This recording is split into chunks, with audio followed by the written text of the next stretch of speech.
Почнах като открих собствена IT фирма и станах председател на фондация, защото двете неща са изключително важни за региона. Освен да даваме личен пример, е много важно и да говорим и да обсъждаме нещата. Аз, както другите колеги, които сме тук в залата, сме тук не само за да говорим, а за да дадем конкретни решения. Но стига толкова за мен. Аз не съм важния. Аз не съм важния. Нито тези хора тук, моите приятели на плакат, нито нашите гости, които излизаха на сцената. Важните сте вие. Важните сте каузата за Монтана. Обаче тази кауза е прекалено голяма, за да просто да кажем, ще работим за каузата на Монтана. Трябва да разделим на по-малки каузочки. И тук идва моето място.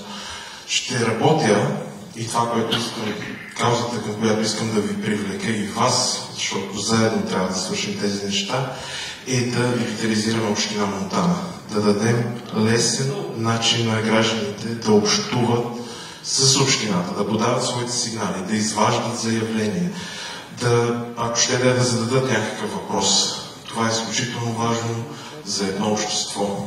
Това дава прозрачност. Това дава властта на хората.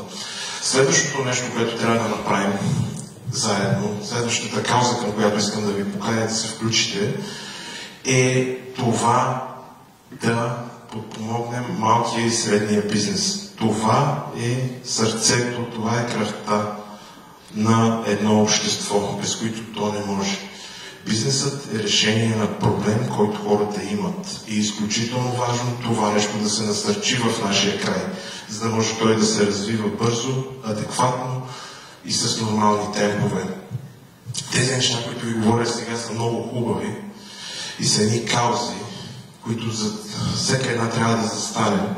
Било то за облагородяване на крайните квартали или да насочим образованието към бизнеса, или която и да е друга от каузите, които ви споделихме тази вечер. Но за да стане това, е нужно да имаме силен лидер.